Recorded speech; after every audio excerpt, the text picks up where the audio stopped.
Hello friends, welcome to our platform. कैसे हैं आप लोग? आशा करता हूं कि स्वस्थ होंगे और बिल्कुल ठीक से अपनी पढ़ाई को कंटिन्यू रख रहे होंगे आप।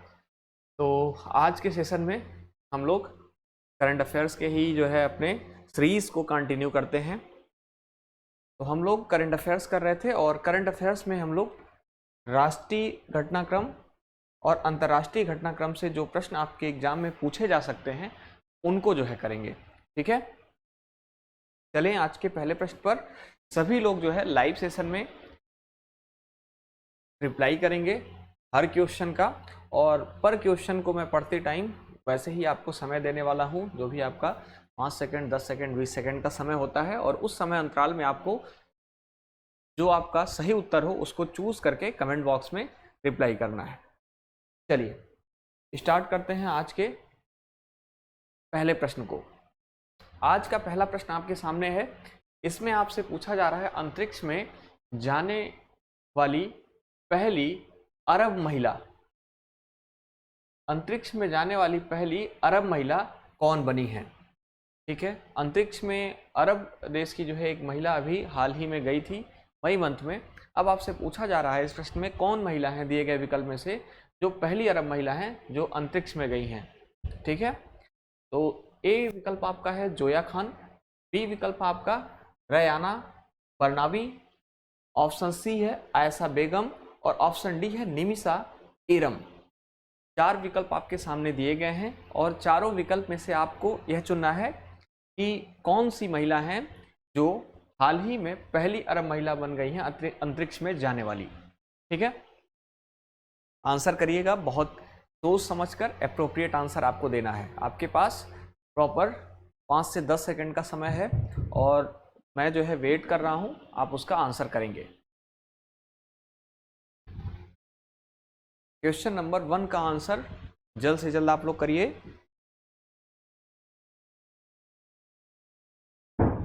चलिए देख लेते हैं फर्स्ट नंबर क्वेश्चन के सही आंसर को। तो जो आपका फर्स्ट नंबर क्वेश्चन का सही आंसर है वह है ऑप्शन बी।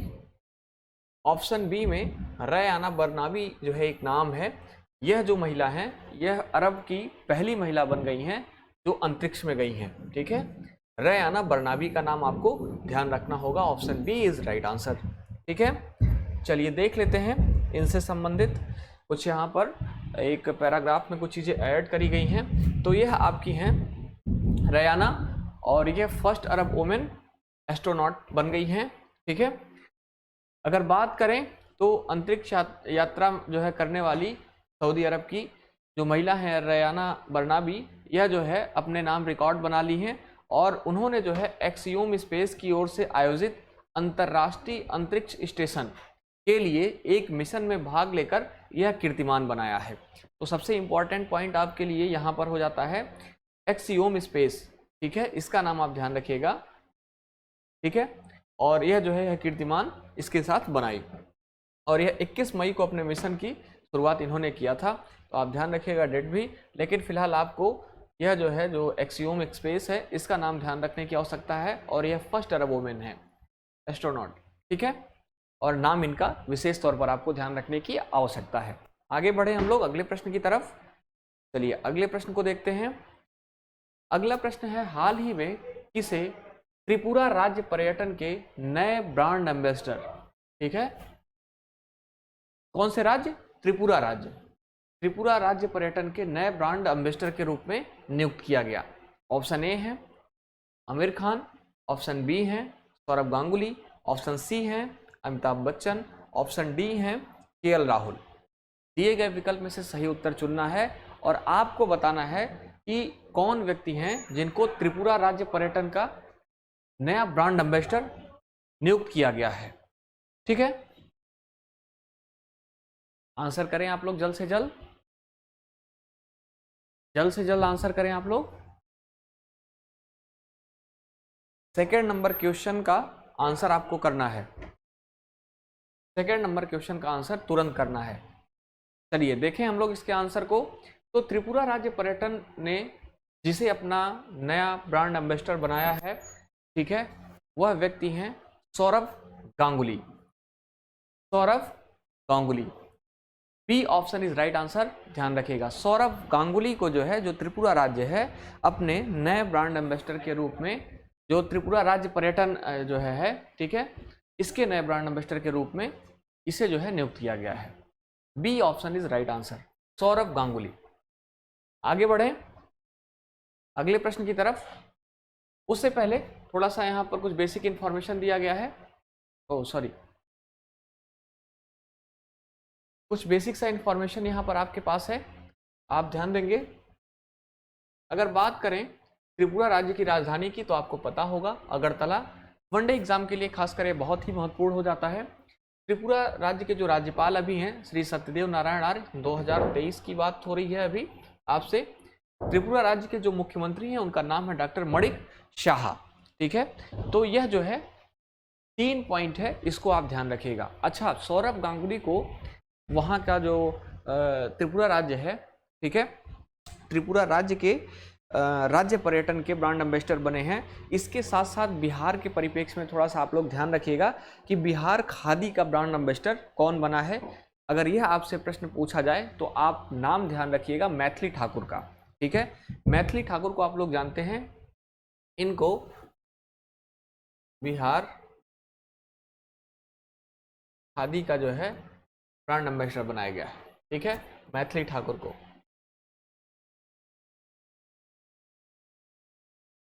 ठीक, मैथिली ठाकुर को बिहार खादी का ब्रांड एम्बेसडर बना दिया गया है। इसी के साथ साथ एक चीज और ध्यान रखिएगा, अरुणाचल प्रदेश सरकार ने भी जो है अपने वहाँ की सरकार ने जो है, जो राज्य स्तरीय सरकार है, ब्रांड एम्बेसडर की नियुक्ति की है या ब्रांड एम्बेसडर बनाया है। तो संजय दत्त का नाम अरुणाचल प्रदेश के क्रम में, अरुणाचल प्रदेश ने जिसे अपना ब्रांड एम्बेसडर बनाया है वह जो है संजय दत्त। संजय दत्त जी हैं, इनको अरुणाचल प्रदेश ने अपना ब्रांड एम्बेसडर बनाया, ठीक है।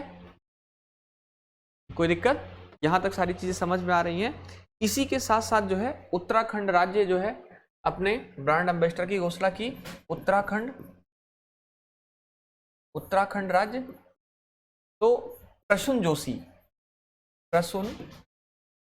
जोशी का नाम आप ध्यान रखिएगा। प्रसून जोशी को जो है उत्तराखंड राज्य का ब्रांड एम्बेसडर अभी हाल ही में बनाया गया है। तो आप सबसे पहले जो त्रिपुरा जो है राज्य पर्यटन ने जिसको अपना ब्रांड एम्बेसडर बनाया उसको देख लिया। बिहार खादी के जो ब्रांड एम्बेसडर अभी हैं वह मैथिली ठाकुर, एक कलाकार हैं, एक गायिका हैं। अरुणाचल प्रदेश ने जिसे अपना जो है ब्रांड एम्बेसडर बनाया वो आपके संजय दत्त जी हैं, जो कलाकार हैं यह भी जो है। इसके बाद उत्तराखंड जो है एक्टर हैं। उत्तराखंड राज्य जो है जिनको अपना ब्रांड एम्बेसडर बनाया उनका नाम प्रसून जोशी है, ठीक है। तो इतने सारे पॉइंट्स को आपको ध्यान में रखना होगा। आगे बढ़ें अगले प्रश्न की तरफ, ठीक है। 3rd नंबर का प्रश्न आपके सामने है। 3 नंबर के प्रश्न को आप सही से पढ़िएगा और इसका आंसर करिएगा मेरे साथ। प्रतिवर्ष दुनिया भर में अंतर्राष्ट्रीय जैव विविधता दिवस कब मनाया जाता है? इस प्रश्न में आपसे पूछा जा रहा है कि इंटरनेशनल बायोडाइवर्सिटी डे जो है वह जो है कब मनाया जाता है? 18 मई को, 20 मई को, 21 मई को या फिर 22 मई को? किस दिन जो है अंतर्राष्ट्रीय जैव विविधता दिवस मनाया जाता है? दुनिया भर में अंतर्राष्ट्रीय जैव विविधता दिवस कब मनाया जाता है, यह प्रश्न आपसे पूछा गया है। आंसर करें कमेंट बॉक्स में जल्द से जल्द। 18 मई, 20 मई, 21 मई या फिर 22 मई? आंसर करेंगे सभी लोग? सभी लोग आंसर करेंगे?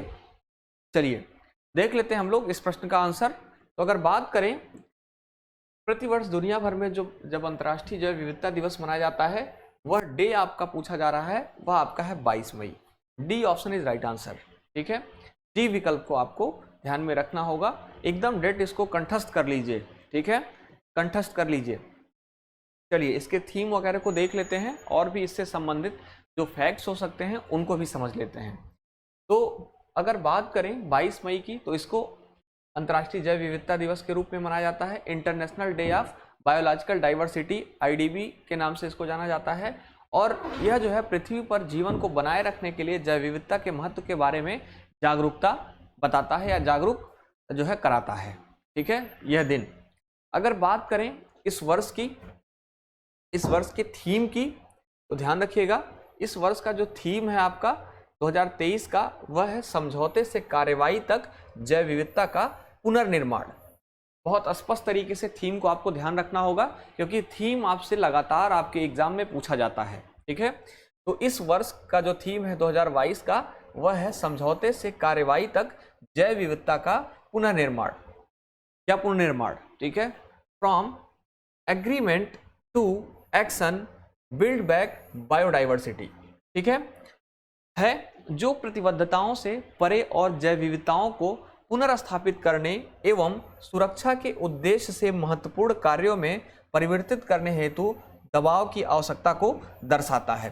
तो इसका महत्व क्या है, यह भी बात आपको पता चल गई। थीम आपको विशेष रूप से ध्यान रखना है, डेट आपको बहुत जो है स्पष्ट रूप से ध्यान में रखना होगा।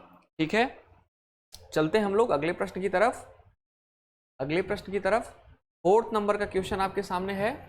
फोर्थ नंबर का, इसमें आपसे पूछा जा रहा है किस टेनिस खिलाड़ी ने इटालियन ओपन 2023 में पुरुष एकल का खिताब जीता है। इटालियन ओपन 2023 में पुरुष एकल का खिताब पूछा जा रहा है। दिए गए विकल्प में से कौन जो है व्यक्ति है जिसके द्वारा यह जीता गया, कौन टेनिस खिलाड़ी है? नोवाक जोकोविच, होल्गर रूने, डेनिल मेदवेदेव, रोबिन हॉसे।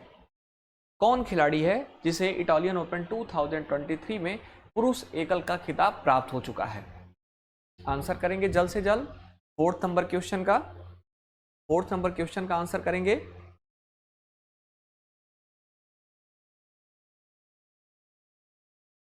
जल्द से जल्द चौथे नंबर प्रश्न का आंसर करेंगे आप सभी लोग।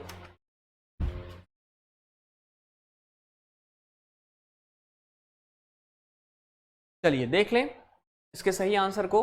तो जो इटालियन ओपन 2023 में पुरुष एकल का खिताब जीतने वाले व्यक्ति हैं, जो टेनिस खिलाड़ी हैं, उनका नाम है डेनियल मेदवेदेव। ठीक है, C option is right answer, please note down. अब थोड़ा सा इसके बारे में इंपॉर्टेंट फैक्ट कुछ दिया गया है, इसको हम लोग समझने का प्रयास करते हैं। यहाँ पर आपको वर्ग दर्शाया गया है। ठीक है, जितने वर्ग होते हैं, यहाँ पर विजेता और यहाँ पर रनर अप। ठीक है, आप स्पष्ट रूप से समझ पा रहे होंगे। तो पुरुष एकल का खिताब अगर इसमें देखा जाए तो मिला है डेनियल मेदवेदेव को, आपको यह पता चल गया है। और होल्गर रूने जो है रनर अप रहे हैं। ठीक है, पूरी लिस्ट को आप ध्यान रखिएगा और इसको जो है मैं आपको प्रोवाइड कर दूंगा। करना कुछ नहीं है, डेली मैं यह बात आपसे रिपीट करता हूँ। 8130502762 पर आपको मैसेज करना है जो लोग नए हैं, और बाकी जो पुराने लोग हैं उनको तो प्रॉपर यह जो है ग्रुप में मिल जाता होगा। आप इस नंबर पर मैसेज करेंगे तो आपको भी तुरंत ग्रुप में जोड़ दिया जाएगा, और आगे से आपको जो है मैसेज करने की आवश्यकता नहीं पड़ेगी। डेली जो है आफ्टर क्लास आपको यह पीडीएफ उसी ग्रुप में अवेलेबल करा दी जाएगी। तो पुरुष एकल की बात करें, डेनियल मेदवेदेव रनर अप रहे हैं, होल्गर रूने। महिला एकल की अगर बात करें, पुरुष एकल और महिला एकल, ये तो विशेष रूप से आपको ध्यान रखना चाहिए, लेकिन इन डेप्थ कभी कभी पुरुष युगल भी पूछ लेता है और महिला युगल भी पूछ लेता है। ठीक है, तो महिला एकल की अगर बात करें तो एलेना रिवाकिना यह जो है विजेता रही हैं, और अनहेलिना कॉलिनिना यह जो है रनर अप रही हैं। पुरुष युगल की अगर बात करें हम लोग, ठीक है, तो ह्यूगो न्यास और जॉन जेलेंस्की, ठीक है, यह विजेता रहे हैं। और रोबिन हॉसे और बोटिक वैन डी जैंटसुलप, ठीक है, जैंटसुलप, इनका नाम थोड़ा सा ध्यान रखिएगा, अटपटा सा है लेकिन बिल्कुल ध्यान रखने की आवश्यकता है, क्योंकि पुरुष युगल कई बार जो है एग्जाम में पूछा गया है। ठीक है, महिला युगल में अगर देखा जाए तो स्टॉर्म सैंडर्स और एलिस मर्टेंस बहुत अच्छे खिलाड़ी हैं, इनका नाम ध्यान रखिएगा। यह जो है महिला युगल में विजेता रही। और कोको गॉफ और जेसिका पेगुला, ठीक है, यह रनर अप जो है रही हैं। ठीक है, इस लिस्ट को ध्यान रखिएगा, पुरुष एकल, महिला एकल, पुरुष युगल और महिला युगल, यह चार आप ध्यान रखेंगे ना तो आपका काम हो जाएगा। किसमें? जो आपका टेनिस जो इटालियन ओपन 2023 का जो है खेल हुआ था। आगे बढ़ते हैं अगले प्रश्न की तरफ। अगले प्रश्न को देखते हैं। 5 नंबर का प्रश्न आपके सामने है। इसमें पूछा जा रहा है, हाल ही में किसे भारतीय सेना के नए मास्टर जनरल सस्टेंस यानी कि MGS के रूप में नियुक्त किया गया। दिए गए विकल्प में से कौन व्यक्ति हैं जिनको अभी हाल ही में मास्टर जनरल सस्टेंस यानी कि MGS के रूप में नियुक्ति पत्र मिली है, नियुक्ति जो है उनकी हुई है। ऑप्शन ए है अमरदीप सिंह औजल, ऑप्शन बी है रामस्वरूप देशपांडे, ऑप्शन सी है मनीष सिंह राणा, ऑप्शन डी है गोविंद सिंह प्रजापति। दिए गए विकल्प में से कौन व्यक्ति है जिसको MSG के रूप में अभी नियुक्त किया गया है? स्पष्ट तरीके से बहुत सावधानी पूर्वक प्रश्नों का आंसर आपको देना है। फिर आपके पास 5 सेकंड का जो है समय है, आंसर करिए और आगे बढ़िए।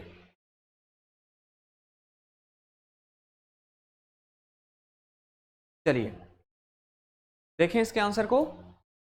5 नंबर क्वेश्चन के आंसर को देखें तो आप नाम ध्यान रखिएगा अमरदीप सिंह औजला को, औजला का, ठीक है। अमरदीप सिंह औजला का नाम ध्यान रखना होगा MSG के रूप में, ठीक है। इनको नियुक्ति मिली है। Option A is right answer, ठीक है। देख लेते हैं कुछ इनके बारे में।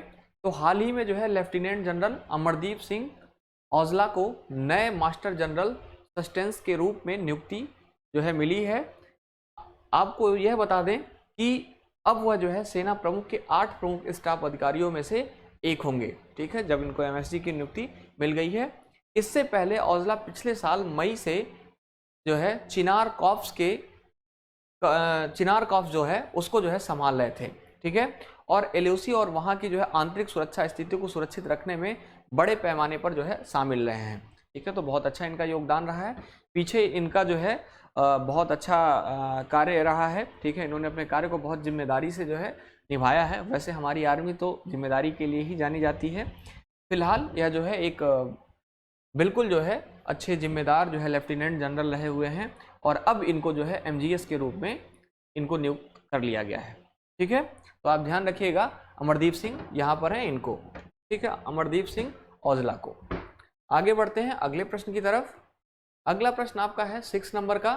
6 नंबर के प्रश्न में आपसे पूछा जा रहा है हाल ही में केंद्र सरकार ने किरेन रिजिजू के स्थान पर किसे भारत का नया कानून मंत्री बनाया है?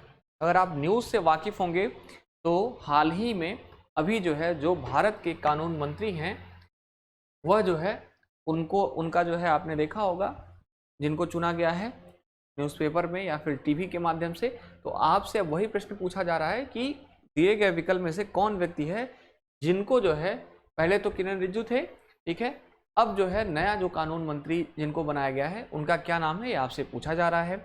ऑप्शन ए है सुवेदानंद सरस्वती, ऑप्शन बी है अर्जुन राम मेघवाल, ऑप्शन सी है सुब्रमण्यम जयशंकर और ऑप्शन डी है ज्योतिरादित्य M सिंधिया, ठीक है। आप बताएंगे किसे जो है हाल ही में जो भारत के कानून मंत्री का जो है पद है वह प्राप्त हुआ, ठीक है। आंसर करेंगे जल्द से जल्द आप लोग, फिर हम लोग आगे बढ़ेंगे। किरेन रिजिजू इससे पहले थे, अब दिए गए विकल्प में से कौन जो है भारत का नया कानून मंत्री है?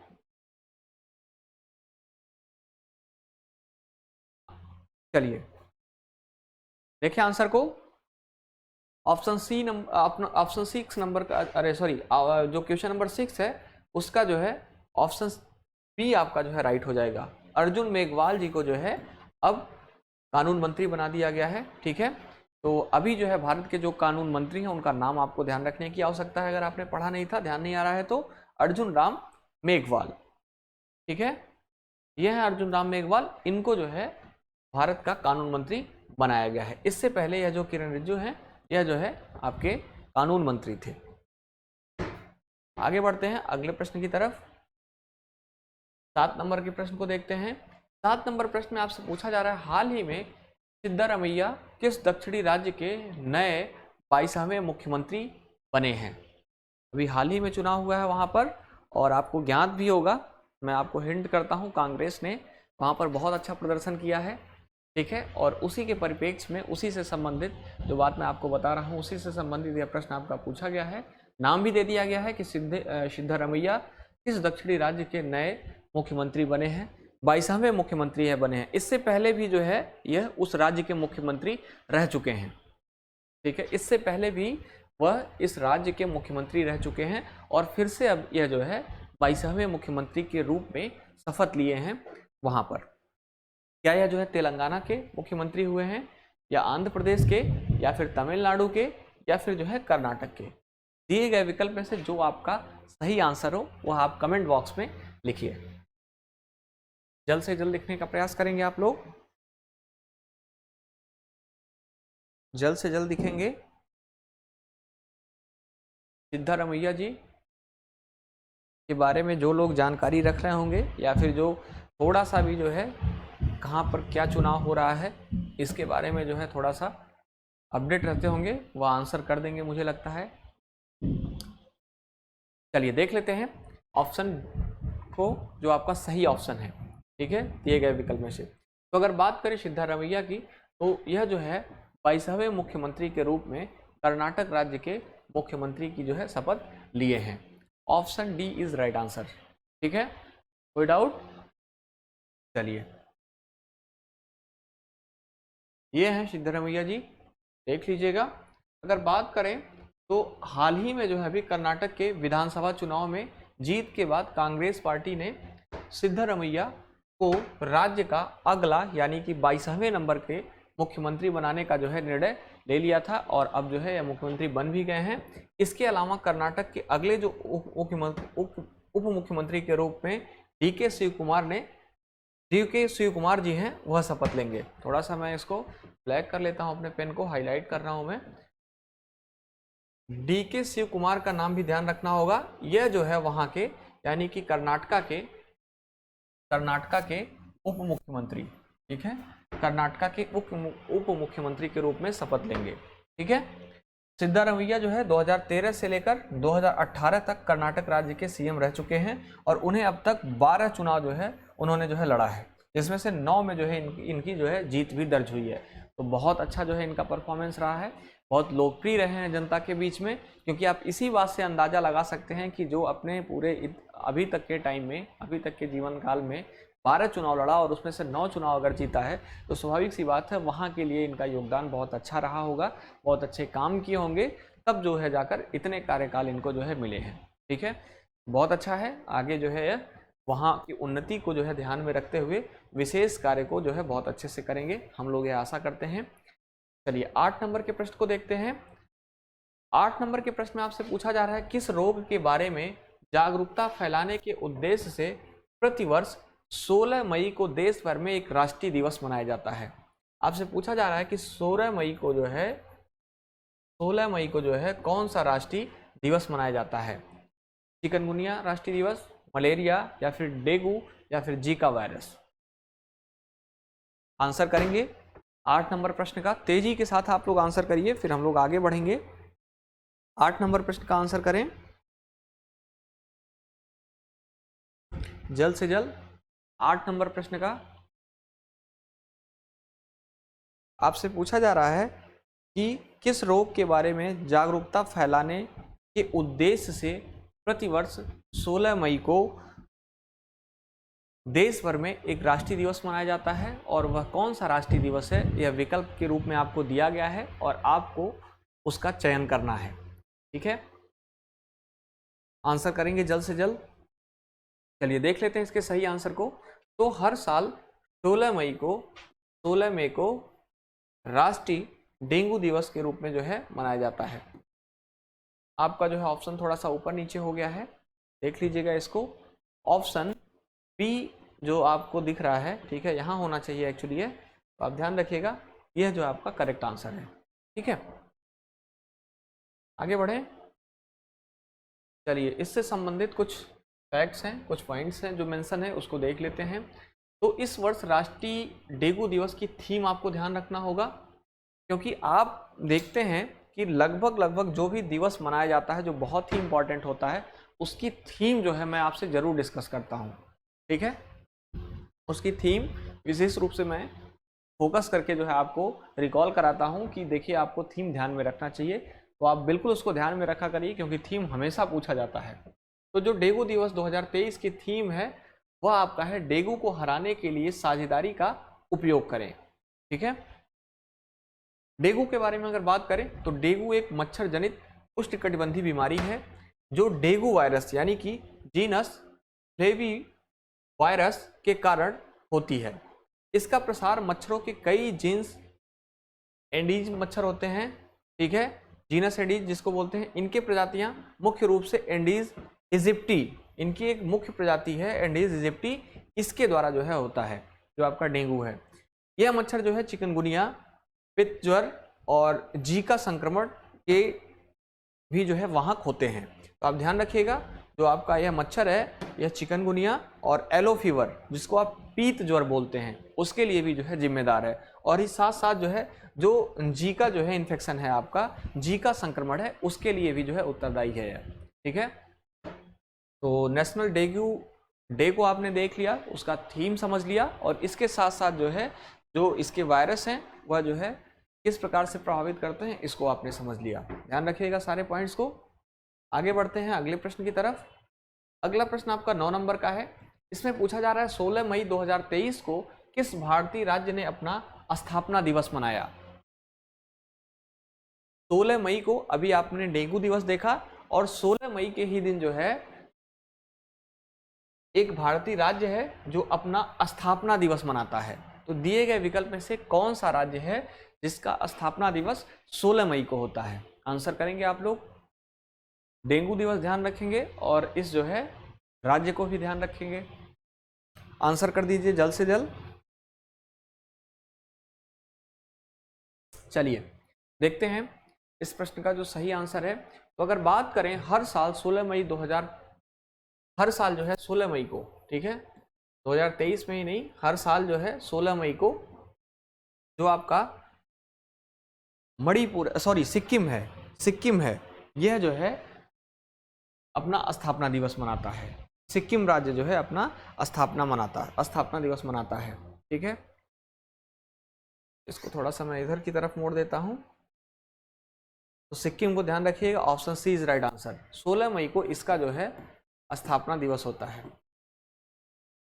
ठीक है, अगर बात करें तो सिक्किम का यह जो है 48 नंबर का, ठीक है, 48 नंबर का स्थापना दिवस था जो 16 मई को मनाया गया, 16 मई 2023 को मनाया गया। भारत संघ के 22वें राज्य के रूप में सिक्किम के गठन की स्मृति में 16 मई को राज्य के स्थापना दिवस के रूप में जो है मनाने का कार्य किया जाता है।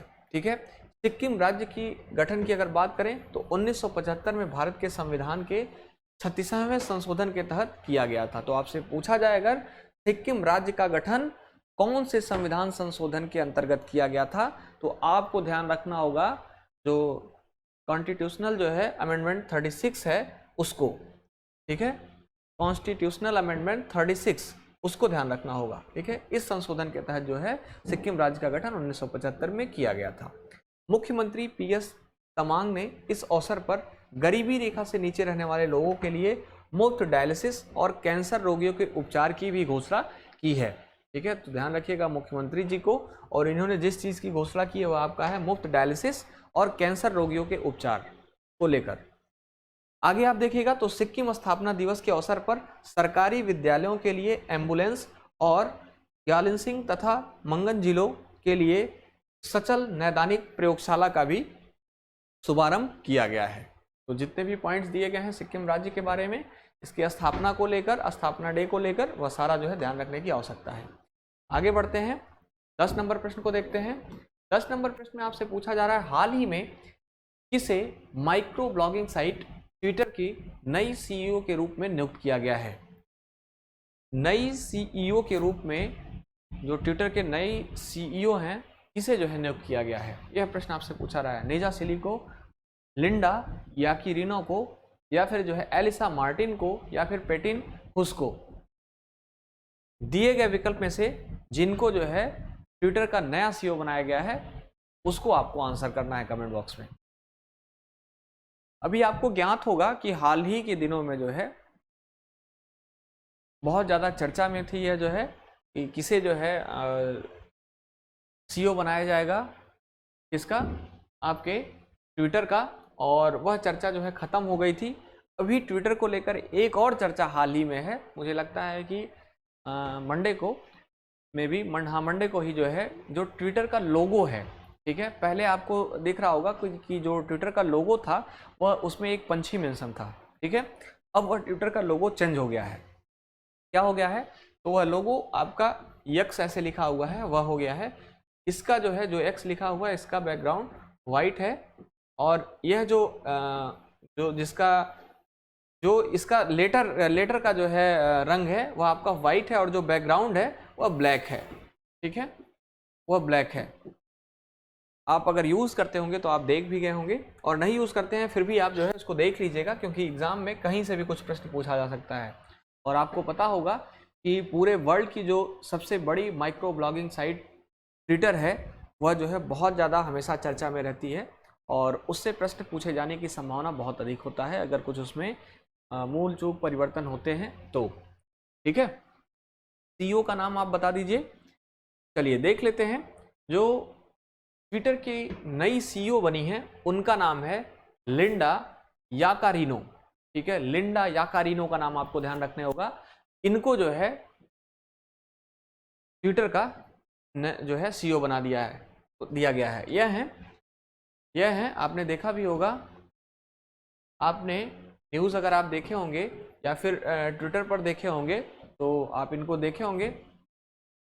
अगर बात करें एलन मस्क जी, तो मैंने आपको जैसा कि पहले ही बताया कि काफ़ी टाइम से एलन मस्क जो है एक ट्वीट भी किए थे कुछ टाइम पहले कि मुझे जो है ट्विटर के लिए नए सीईओ की तलाश है, और बहुत जल्द ही जो है मैं नए सीईओ का नाम अनाउंस करूंगा। तो उन्होंने अनाउंस कर दिया था काफ़ी टाइम पहले ही, जो है थोड़ी सी पुरानी न्यूज़ हो गई है अभी के लिए। तो यह जो है लिंडा जी को बना दिया गया है ट्विटर का नया सीईओ।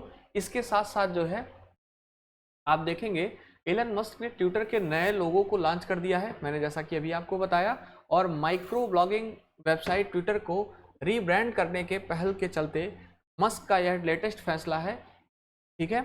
और मस्क की जो है सोशल मीडिया साइट का नया लोगो ब्लैक बैकग्राउंड के साथ वाइट कलर का एक्स है। देखिए यहाँ पर यह मेंशन है, आप देख पा रहे होंगे यहाँ पर मेंशन है, यह जो एक्स लिखा हुआ है वाइट बैकग्राउंड के साथ है, और जो इसके पीछे का जो है बैकग्राउंड है, ठीक है, बैकग्राउंड है जो इसका जो लेटर के नीचे का बैकग्राउंड है वह आपका ब्लैक कलर का है। और अब इन्होंने जो है नए लोगों को लॉन्च कर कुछ घंटे बाद ही ट्विटर के वेब वर्जन पर नया लोगो यूजर्स को दिखना शुरू करा दिया है। बिल्कुल हो गया है, काफ़ी पुरानी बात हो गई है। और अगर आप x.com पर जाते हैं तो आप ट्विटर पर रीडायरेक्ट हो जाएंगे।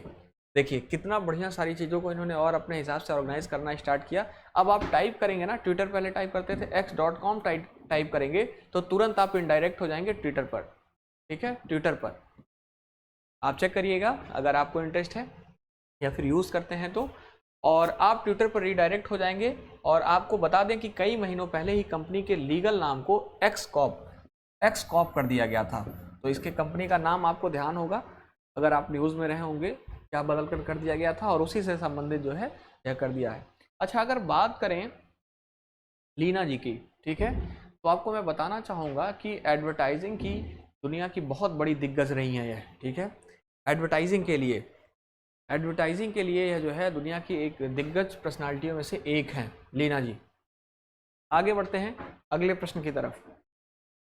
11 नंबर प्रश्न को देखते हैं। 11 नंबर प्रश्न आपसे पूछा जा रहा है, आईपीएल में अब तक सबसे तेज अर्धशतक 13 गेंद में लगाने वाले बल्लेबाज कौन बन गए हैं? 13 गेंद में कौन खिलाड़ी है जो आईपीएल में अब तक का सबसे तेज अर्धशतक लगाया है? बहुत ज़्यादा चर्चा में रहा है वह बल्लेबाज, और आपको आंसर करना चाहिए। अगर आप आईपीएल देखते होंगे तो आपको पता होगा, आपने देखा होगा अगर तो, और मुझे लगता है कि बहुत सारे लोग जो इस वीडियो को देख रहे हैं वो आईपीएल देखे होंगे या देखते होंगे या उनका इंटरेस्ट होगा ज़रूर, ठीक है। तो सभी लोग से अपेक्षित हूँ मैं कि आंसर करें, आप लोग आंसर करेंगे।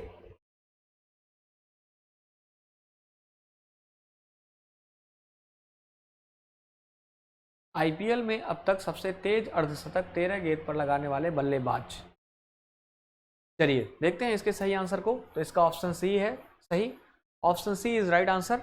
यशस्वी जायसवाल का नाम याद रखिएगा, यह जो है आईपीएल में सबसे तेज 13 गेंद पर जो है अर्धशतक लगाने वाले बल्लेबाज बन गए हैं, राइट। आगे बढ़ते हैं अगले प्रश्न की तरफ।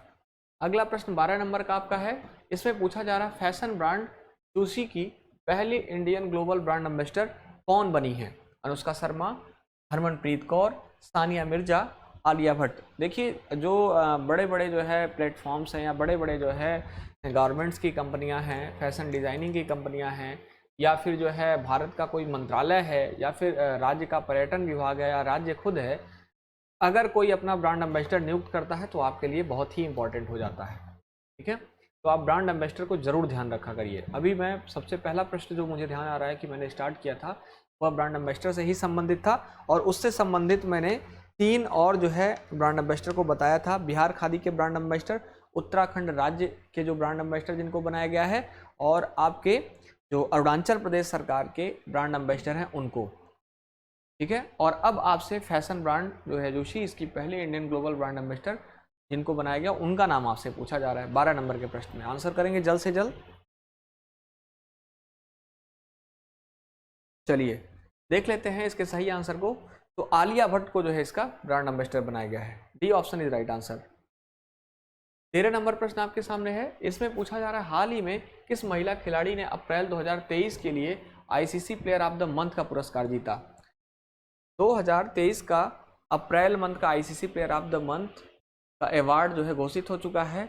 कौन से पुरुष और कौन से महिला के द्वारा यह जीता गया है आप लोग कमेंट बॉक्स में लिख सकते हैं। फिलहाल इस प्रश्न में आपसे महिला खिलाड़ी का नाम पूछा गया है। प्लेयर ऑफ द मंथ का पुरस्कार 2023 में जो है आईसीसी के लिए किसे मिला है, कौन सी महिला खिलाड़ी हैं दिए गए विकल्प में से? क्या सैफाली वर्मा है भारत की, या नारुमोल चायवई हैं थाईलैंड की, या क्लोए लियोन हैं दक्षिण अफ्रीका की, या विस्मा मारूफ हैं पाकिस्तान की? किनको जो है ICC player of the month April month का जो है ICC player of the month का अवार्ड मिल चुका? आंसर करेंगे 13 नंबर प्रश्न का। चलिए 13 नंबर प्रश्न के आंसर की बात करें तो आपको ध्यान रखना होगा बी ऑप्शन में जो दिया गया नाम है नारोमोल चाइवई, यह थाईलैंड की हैं और इनको जो है प्लेयर ऑफ द मंथ का पुरस्कार मिल गया है। ठीक है, देखिए अगला प्रश्न आपका वही आ गया जो मैं अभी पूछ रहा था आपसे। अब पूछा जा रहा है कि पुरुष खिलाड़ी का नाम। ठीक है, 2023 के लिए जिसे ICC player of the month का पुरस्कार मिला है, पुरुष खिलाड़ी का नाम भी बता दीजिए।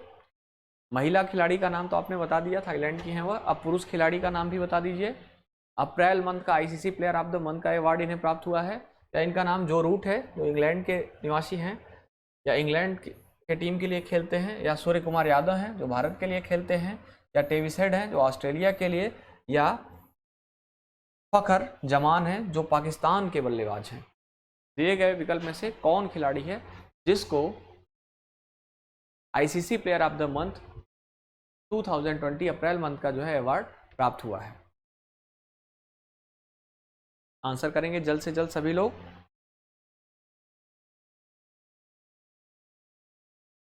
आंसर करेंगे। चलिए देख लेते हैं इसके आंसर को। तो अगर बात करें अप्रैल मंथ 2023 के ICC player of the month का पुरस्कार की, तो फखर जमान, ठीक है, फखर जमान पाकिस्तान के बल्लेबाज हैं, इनको जो है यह अवार्ड मिला है। ठीक है, यहाँ पर देखिए थोड़ा सा गौर करिएगा, यहाँ पर नारुमेल हैं जो थाईलैंड की निवासी हैं, और यहाँ पर फखर जमान जी हैं जो पाकिस्तान के लिए खेलते हैं। और इन दोनों लोगों को अप्रैल 2023 इनको देखिए यहाँ पर लिखा है women player of the month, और इनको लिखा है men's player of the month का अवार्ड मिला है आईसीसी की तरफ से। ठीक है, आगे चलें अगले प्रश्न की तरफ।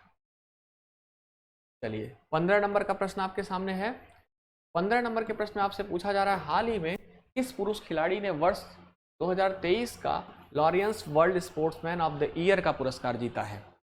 कौन सा खिलाड़ी है जो 2023 का Laureus world sportsman of the year का पुरस्कार प्राप्त कर लिया?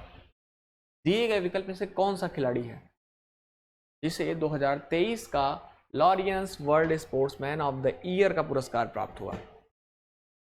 दिए गए विकल्प में से जो आपका सही आंसर हो आप कमेंट बॉक्स में लिखें। बहुत महत्वपूर्ण अवार्ड है यह,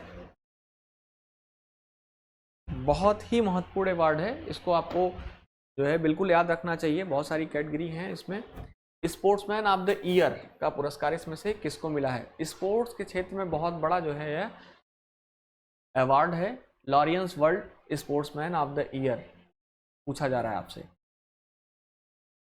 Carlos Alcaraz, Lewis Hamilton, Lionel Messi, Max Verstappen, किसको जो है स्पोर्ट्समैन ऑफ द ईयर का पुरस्कार मिला? Laureus world sportsman of the year 2023 का अवार्ड। इसमें भी आपका ऑप्शन चेंज हो गया है थोड़ा सा, या आपका बी ऑप्शन हो गया है, आपका सी है, ठीक है, बदल लीजिएगा। चलिए इसका आंसर देख लेते हैं। तो लियोनेल मेसी हैं, इनको जो है आपका Laureus world sportsman of the year का पुरस्कार मिला 2023 का, ठीक है। कुछ लग रहा है यहाँ पर कुछ पॉइंट्स हम लोगों ने मेंशन किया है, इसको देख लेते हैं इस स्पोर्ट्स अवार्ड 2023 के बारे में। तो यह पुरस्कार प्रतिवर्ष वर्ष की सबसे बड़ी और प्रेरणादायक खेल जीत का सम्मान करने हेतु प्रदान किया जाता है। साथ ही लॉरियंस स्पोर्ट फॉर गुड के काम को प्रदर्शित करते हैं। और पहला लॉरियंस वर्ल्ड स्पोर्ट्स अवार्ड समारोह की बात करें तो 25 मई 2000 को हुआ था, ठीक है। तो सबसे पहले को भी ध्यान में रखना होगा। अगला एक पॉइंट और भी इंपॉर्टेंट है, अमेरिकी गोलकीपर टाइगर वुड्स इन पुरस्कार के पहले विजेता थे। तो टाइगर वुड्स का नाम आपको ध्यान रखने होगा, अमेरिकी गोल्फर हैं यह, अमेरिकी गोल्फर हैं यह जो है टाइगर वुड्स, यह जो है सबसे पहले इस पुरस्कार को जीतने वाले व्यक्ति रहे हैं। इसमें इसे प्राय खेलों का ऑस्कर कहा जाता है। तो आपसे प्रश्न पूछा जा सकता है विकल्प देकर कि खेलों का ऑस्कर जो है किसे कहा जाता है, ठीक है। तो आप ध्यान रखिएगा लॉरियंस वर्ल्ड स्पोर्ट्स अवार्ड का, और इसको जो है खेलों का ऑस्कर कहा जाता है। चलिए कुछ और इसमें इंपॉर्टेंट पॉइंट्स है। अगर बात करें Laureus world sports women of the year की, तो वर्ष 2023 की जो विजेता हैं वह जो है सैली एन फ्रेजर प्रिंस, जमैका की रहने वाली हैं, इनको मिला है। Laureus world team of the year की बात करें अगर, तो 2023 के जो विजेता हैं अर्जेंटीना के पुरुष फुटबॉल टीम है। Laureus world breakthrough of the year की बात करें तो 2023 के जो विजेता हैं वो कार्लोस अल्कराज हैं जो स्पेन के हैं। इसी क्रम में Laureus world comeback of the year की अगर बात करें 2023 के विजेता की, तो क्रिश्चियन एरिक्सन डेनमार्क के जो हैं वह हैं। और Laureus world action sport person of the year की अगर बात करें 2023 के विजेता, तो एलिन गू का नाम ध्यान रखिएगा, यह चीन के हैं, ठीक है, यह चीन के हैं। तो ये सारे पॉइंट्स आपको जो दर्शाए गए हैं यहाँ पर बहुत ही इंपॉर्टेंट है इस अवार्ड से संबंधित, आप इसको जो है बिल्कुल रिकॉल करिएगा, ध्यान रखिएगा। आगे बढ़ते हैं, 16 नंबर प्रश्न को देखते हैं। 16 नंबर प्रश्न में आपसे पूछा जा रहा है, हाल ही में पुलित्जर पुरस्कार 2023 के विजेताओं की घोषणा की गई है और यह पुरस्कार किस क्षेत्र में दिया जाता है आपसे पूछा जा रहा है। क्या यह भौतिकी के क्षेत्र में पुलित्जर पुरस्कार दिया जाता है, या चिकित्सा के, या पत्रकारिता के, या शांति के? दिए गए विकल्प में से जो आपका ऑप्शन सही हो, जो करेक्ट हो, उसको आप लिखेंगे। पुलित्जर पुरस्कार किस क्षेत्र में दिया जाता है यह आपसे पूछा जा रहा है इस प्रश्न के माध्यम से, और अभी इसका जो है हाल ही में घोषणा किया गया है। आप बताएंगे? चलिए देखें इसके आंसर को। तो अगर बात करें पुलित्जर पुरस्कार की, तो पत्रकारिता के क्षेत्र में बहुत ही महत्वपूर्ण यह जो है पुरस्कार है, जो पुलित्जर पुरस्कार है, और इसको पत्रकारिता के क्षेत्र में दिया जाता है। Option C is right answer, ठीक है। यहाँ पर देखिएगा, तो अगर बात करें 2023 के पुलित्जर पुरस्कार की, तो विजेताओं की घोषणा की गई है, जिसमें आप देखेंगे तो 15 श्रेणियों में पत्रकारिता के लिए 16 पुरस्कार में से 4 स्थानीय अधिकारियों के बीच भ्रष्टाचार की रिपोर्ट करने वाले स्थानीय आउटलेट को दिए गए हैं। और पुलित्जर को सर्वोच्च सम्मान माना जाता है जो एक अमेरिकी आधारित पत्रकार या संगठन प्राप्त कर सकता है, ठीक है। जितनी इंफॉर्मेशन दी गई है सब एकदम फैक्ट है आपके लिए, और ध्यान रखना होगा आपको। पुरस्कारों की घोषणा पुलित्जर पुरस्कारों के प्रशासक मार्जोरी मिलर ने की है, और इसमें 22 पुलित्जर श्रेणियां हैं। उन श्रेणियों में से 21 में विजेता को लगभग $15,000 जो है नगद पुरस्कार और एक प्रमाण पत्र मिलता है, ठीक है। आगे बढ़े, तो आप इससे संबंधित अब जरा थोड़ा ध्यान दीजिएगा। जो वर्ग हैं, कुछ इंपॉर्टेंट वर्ग हैं, उनको थोड़ा सा ध्यान दीजिएगा। तो अगर बात करें पब्लिक सर्विसेज की, जो पब्लिक सर्विसेज वर्ग है, इसमें जो है Associated Press, Mstyslav, Chernov, Evgeniy, Maloletka, Vasilisa, स्टेपेन को और लोरी हिंट के काम के लिए जो है मिला है पब्लिक सर्विसेज में, जो विजेता हैं। इसके वर्णन को थोड़ा सा समझने का प्रयास करिएगा। यूक्रेन पर रूस के आक्रमण में नागरिकों के वध की गवाही देने वाले मारियोपोल के घिरे हुए शहर को साहसी रिपोर्टिंग जो है किया गया था, इसके वर्णन से संबंधित है यह। और विजेता जो रहे हैं यह है, वर्ग जो आपका रहा है वो पब्लिक सर्विस रहा है। इसी प्रकार breaking news reporting Los Angeles Times के कर्मचारी को मिला है, जो विजेता रहे हैं। इससे संबंधित जो वर्णित जानकारी है देख लीजिएगा, आराम से पढ़ने वाली चीज़ है। यहाँ से प्रश्न जो है इस वर्णन से आपको बहुत ज़्यादा नहीं पूछा जाएगा, लेकिन जो वर्ग है और जो विजेता है यह आपके लिए बहुत ही इंपॉर्टेंट है। Investigating reporting the wall street जो है जनरल के कर्मचारी को मिला है, तो ध्यान रखिएगा। और आगे अगर आप बात करें तो एक्सप्लानेटरी रिपोर्टिंग में आप देखेंगे तो अटलांटिक के कैटलिन जो है निकर्सन को जो है मिला है, विजेता रहे हैं। लोकल रिपोर्टिंग में अगर बात करें तो मिसिसिपी टुडे के अन्ना वोल्फ और रिजलैंड मिस को जो है प्राप्त हुआ है। नेशनल रिपोर्टिंग में आप देखेंगे तो द वाशिंगटन पोस्ट की कैरोलिन किचनर को जो है यह प्राप्त हुआ। आगे आप देखेंगे 17 नंबर प्रश्न को। 17 नंबर प्रश्न की अगर बात करें तो इसमें आपसे पूछा जा रहा है, हाल ही में किस देश से संबंधित महिला खिलाड़ी सबनीम इस्माइल, ठीक है, सबनीम इस्माइल ने अंतर्राष्ट्रीय क्रिकेट से संन्यास लिया है। अभी हाल ही में जो है एक महिला खिलाड़ी हैं सबनीम इस्माइल, इन्होंने अंतर्राष्ट्रीय क्रिकेट से संन्यास ले लिया है। T20 है मुझे लगता है खेलेंगी, लेकिन अब आपसे पूछा जा रहा है कि किस देश की खिलाड़ी हैं, बांग्लादेश की, पाकिस्तान की, दक्षिण अफ्रीका की या फिर ऑस्ट्रेलिया की। सबनीम जो है किस देश के लिए खेलती हैं, किस देश की खिलाड़ी हैं, आपसे पूछा जा रहा है। आंसर कर दीजिए। सबनीम इस्माइल के बारे में पूछा जा रहा है आपसे, सबनीम इस्माइल के बारे में आपसे पूछा जा रहा है। चलिए देखें इसके आंसर को। तो अगर बात करें सबनीम इस्माइल की तो यह दक्षिण अफ्रीका की जो है खिलाड़ी हैं, इन्होंने जो है अंतर्राष्ट्रीय क्रिकेट से अब संन्यास ले लिया है। कुछ है यहाँ पर फैक्ट इनके बारे में, यह है सबनीम इस्माइल। तो अगर बात करें 34 साल की जो है दाएं हाथ की तेज गेंदबाज को जो है महिला क्रिकेट में सर्वश्रेष्ठ तेज गेंदबाजों में से एक माना जाता है, जो है इस्माइल जी हैं। उन्होंने अपने अंतर्राष्ट्रीय कैरियर की समाप्ति वनडे क्रिकेट में दूसरी सबसे ज़्यादा विकेट लेने वाली और सभी प्रारूपों में दक्षिण अफ्रीका की सर्वाधिक विकेट लेने वाली महिला क्रिकेटर के रूप में भी जाना जाता है, ठीक है। साल 2007 की बात करें तो इसमें अंतर्राष्ट्रीय क्रिकेट में कदम रखने वाली सबनीम इस्माइल भारत की जो है झूलन गोस्वामी के बाद वनडे की दूसरी सबसे सफल गेंदबाज हैं। झूलन गोस्वामी का नाम आप लोग जानते होंगे, ठीक है। उनके बाद अगर सफल गेंदबाजों की बात की जाए पूरे वर्ल्ड लेवल पर तो इस सबनीम इस्माइल ही हैं, ठीक है। इस्माइल T20 अंतर्राष्ट्रीय में चौथी सबसे सफल गेंदबाज हैं, ठीक है, चौथी सफल गेंदबाज हैं। आगे देखते हैं 18 नंबर प्रश्न को। 18 नंबर के प्रश्न की बात करें तो इसमें आपसे पूछा जा रहा है कि हाल ही में जारी वर्ल्ड प्रेस फ्रीडम इंडेक्स 2023 में के जो है 180 देशों में भारत को कौन सा स्थान मिला है। वर्ल्ड प्रेस फ्रीडम इंडेक्स 2023 जारी किया गया और अब आपसे प्रश्न पूछा जा रहा है कि इस जो है इंडेक्स में, इस सूचकांक में भारत को कौन सा स्थान प्राप्त हुआ है। आंसर करें कमेंट बॉक्स में, आंसर कर दीजिए कमेंट बॉक्स में इस प्रश्न का। वर्ल्ड प्रेस फ्रीडम इंडेक्स 2023 की बात की जा रही है, इसमें 180 देशों में भारत को कौन सा स्थान प्राप्त हुआ है, यह आपसे पूछा जा रहा है।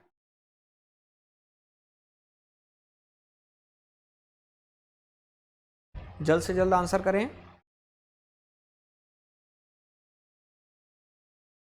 चलिए देख लेते हैं। तो अगर बात करें वर्ल्ड प्रेस फ्रीडम इंडेक्स 2020 की, जिसमें 180 देशों ने जो है भाग लिया, पार्टिसिपेट किया, इसमें भारत को जो स्थान प्राप्त हुआ है वह 161वां रहा है। 161 नंबर का जो है इनका स्थान रहा है। थोड़ी सी बहुत खराब स्थिति है इसमें वर्ल्ड प्रेस फ्रीडम इंडेक्स में भारत की। चलिए इससे संबंधित कुछ पॉइंट्स हैं, उनको हम लोग समझने का प्रयास करते हैं। तो विश्व प्रेस स्वतंत्रता सूचकांक क्या है, इसको थोड़ा सा जानने का प्रयास करते हैं। तो अगर बात करें विश्व प्रेस स्वतंत्रता सूचकांक, तो यह 5 अलग अलग कारकों पर आधारित है, जिनका उपयोग स्कोर की गणना करने और देशों की रैंक करने के लिए किया जाता है, ठीक है। इन 5 उप संकेतकों में राजनीतिक संकेतक, आर्थिक संकेतक, विधायी संकेतक, सामाजिक संकेतक, सुरक्षा संकेतक शामिल हैं, ठीक है। और इसके साथ साथ इन संकेतकों में से प्रत्येक के लिए एक स्कोर की जो है गणना की जाती है। ठीक है, एक स्कोर की गणना की जाती है और प्रेस स्वतंत्रता के संदर्भ में देशों के समग्र रैंकिंग निर्धारित करने के लिए इसका उपयोग किया जाता है। ठीक है, तो आप समझ गए होंगे कि विश्व प्रेस स्वतंत्रता सूचकांक है क्या। अब आप यहाँ पर देखेंगे इंडेक्स 2023 में, ठीक है, तो 180 देश, जैसा कि मैंने आपको बताया कि पार्टिसिपेट किए थे, 180 देश शामिल हैं इस इंडेक्स में। और जो 5 आपके पिलर्स हैं, पॉलिटिकल इंडिकेटर, इकोनॉमिक इंडिकेटर और लेजिस्लेटिव इंडिकेटर, सोशल इंडिकेटर और साथ ही साथ आपका जो है सिक्योरिटी इंडिकेटर। ठीक है, तो आप ध्यान दिए होंगे कि टोटल इसमें यह है। इसमें आप देखेंगे तो भारत का इसमें स्थान 161वां रहा है, 161वां रहा है। अगर इस इंडेक्स में बात करें 2022 का जो था, इसमें भी 180 देश थे और इसमें 185वां स्थान रहा, स्कोर इतने का रहा है।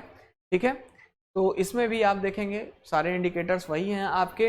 अब अगर बात करें 2023 की रैंकिंग की, ठीक है, तो पहले रैंक पर जो देश रहा है वह नॉर्वे रहा है, दूसरे नंबर पर आयरलैंड रहा है, तीसरे नंबर पर डेनमार्क, चौथे नंबर पर स्वीडन, 5वें नंबर पर फिनलैंड, 6 नंबर पर नीदरलैंड, 7 नंबर पर लिथुआनिया, 8 नंबर पर एस्टोनिया, 9 नंबर पर पुर्तगाल और 10 नंबर पर ईस्ट तिमोर। तो आपको शुरू के 3 जो है टॉप 3 जो है ध्यान रखना होगा और भारत को ध्यान रखना होगा। ठीक है, तो भारत को आपको पता चल गया भारत कितने नंबर पर है, 161, बहुत खराब स्थिति है। और यहाँ पर आपने देख लिया कि रैंक 1, 2, 3 में कौन शामिल है। अगर बात करें तो वैश्विक मीडिया निगरानी संस्थान रिपोर्ट्स विदाउट बॉर्डर्स, जिसको आप जो है RSF बोलते हैं, RSF, ठीक है, रिपोर्ट विदाउट बॉर्डर। ठीक है, तो इसकी ताज़ा रिपोर्ट के अनुसार 2023 के विश्व प्रेस स्वतंत्रता सूचकांक में भारत 180 देशों में 161वें स्थान पर आ गया है। और यह रिपोर्ट जो है, इस रिपोर्ट के द्वारा जो है जारी की गई एक प्रेस स्वतंत्रता के लिए भारत की रैंकिंग में गिरावट का संकेत जो है आपको देखने को मिल रहा है। ठीक है, बहुत सारी जो है इसके लिए परिस्थितियां जिम्मेदार हैं। आगे बढ़ते हैं, 19 नंबर प्रश्न को देखते हैं। 19 नंबर प्रश्न की अगर बात करें तो इसमें आपसे पूछा जा रहा है, हाल ही में किसे अतन कुमार दास को के स्थान पर बैंक ऑफ इंडिया का MD एंड CEO नियुक्त किया गया है। मैनेजिंग डायरेक्टर या जो है चीफ एग्जीक्यूटिव ऑफिसर नियुक्त किया गया है अनंत कुमार दास के स्थान पर। बैंक ऑफ इंडिया का नया MD एंड CEO। 19 नंबर प्रश्न बिल्कुल फैक्चुअल है, आप आंसर कर देंगे इसका और हम लोग आगे बढ़ जाएंगे। आप आंसर करेंगे इस प्रश्न का, 19 नंबर प्रश्न का।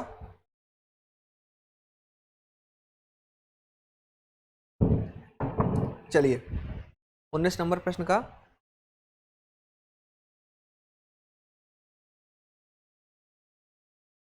कौन है जिसको बैंक ऑफ इंडिया का नया MD और CEO नियुक्त किया गया? देखें आंसर, इसका जो आपका सही आंसर है वह यहाँ पर है रजनीश कर्नाटक। इनको जो है MD एंड CEO नियुक्त किया गया है। रजनीश कर्नाटक का नाम आपको ध्यान रखना होगा। ठीक है, ऑप्शन थोड़ा सा गड़बड़ हो गया है, जिसको आप ध्यान देने की आवश्यकता बहुत ज़्यादा नहीं है।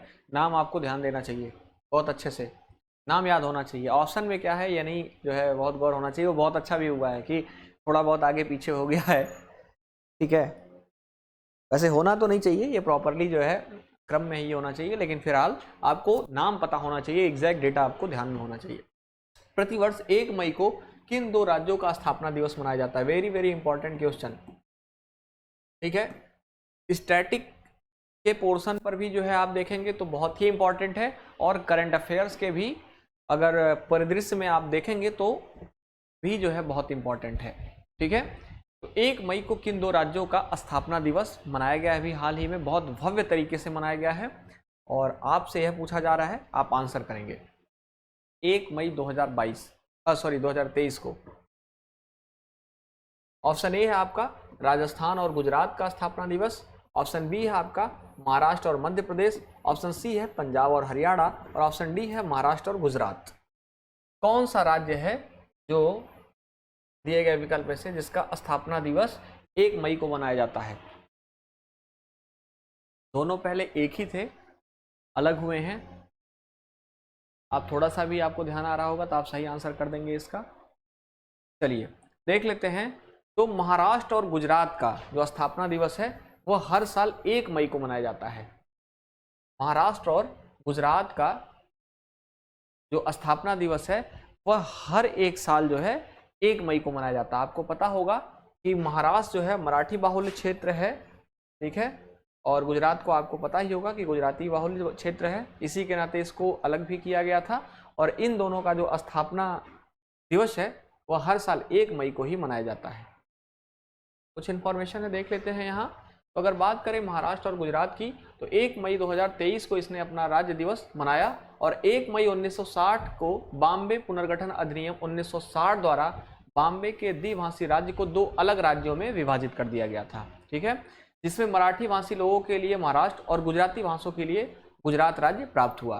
गुजरात को भारतीय संघ के 15वें राज्य के रूप में स्थापित किया गया। पूछा गया है प्रश्न कई बार कि गुजरात को जो है भारतीय संघ के कितने नंबर के राज्य के अनुसार स्थापित किया गया है, तो क्रम ध्यान रखिएगा 15वां, ठीक है।